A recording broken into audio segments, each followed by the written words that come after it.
এমন সময় গিয়েছে আমি সারা মাস শুধু এই একটা তরকারি দিয়েই ভাত খেয়েছি প্রত্যেক দিন।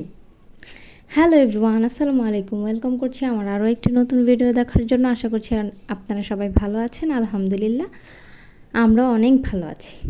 ফ্রিজে এই বেঁচে যাওয়া 4 টুকরো মাছ দেখে আজকে আমার অনেক আগের কথা মনে পড়ে গেল। বিয়ের আগে যখন আমি চিংড়ি মাছ আর ইলিশ মাছ ছাড়া কোনো মাছ খেতে পারতাম না, তখন শুধু এই ইলিশ মাছের ভুনা দিয়েই আমি মাসের পর মাস খাবার খেয়েছি।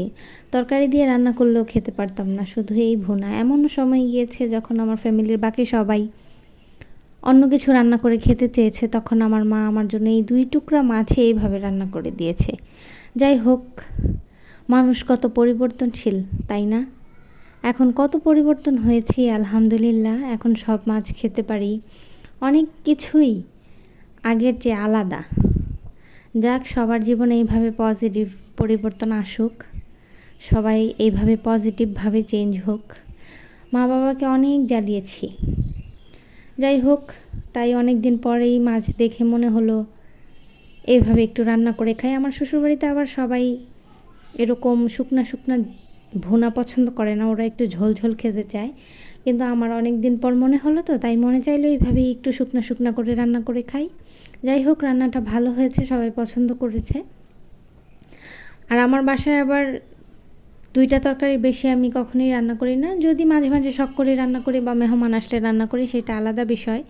কিন্তু এমনিতে সাধারণভাবে আমরা 2টা তরকারি বা 3টা, বড়জোর 3টা রান্না করি, কারণ যেটা ভালো লাগবে সেটা দিয়েই খাবে। এত অতিরিক্ত আইটেম কেউ পছন্দ করে না বা একসাথে খেতে পারে না। যাই হোক, এইখানে আজকে আমার আরেকটা ফেভারিট মাছ, চিংড়ি মাছ। জীবনের কত সময় এই 2টা মাছ দিয়েই কাটিয়ে দিয়েছি, ভাবলে এখন হাসি পায়।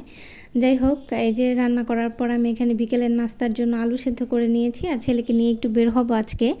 কারণ সারাক্ষণ ঘরের ভেতরে বসে থাকতে থাকতে একটা একঘেয়েমি চলে আসে, ভালো লাগে না। এই জন্য বাহিরে একটু ফ্রেশনেসের জন্য যাওয়া দরকার, সবারই যাওয়া দরকার। তাই একটু নদীর পাড় ঘুরতে গিয়েছিলাম।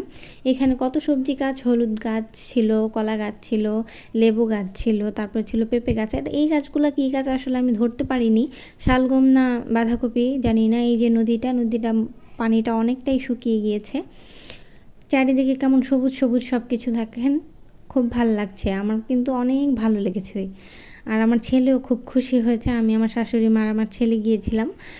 সবারই এইভাবে একটু বের হয়ে প্রাকৃতিক পরিবেশে একটু ঘোরাঘুরি করা উচিত, মনটা ফ্রেশ থাকে তাহলে।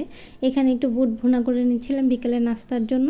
আমার কিন্তু এই বুট ভুনাটা খুব ভালো লাগে, আর একটু সালাদ দিয়ে সাথে লেবুর রস দিয়ে মেখে খেতে অসাধারণ লাগে। আজকের ভিডিওটা এই পর্যন্তই। আশা করছি আমার ভিডিওটা দেখতে আপনাদের ভালো লেগেছে। ভালো লাগলে লাইক, কমেন্ট, শেয়ার করে দিবেন। আজকে এই পর্যন্তই। আল্লাহ হাফেজ। Thanks for watching.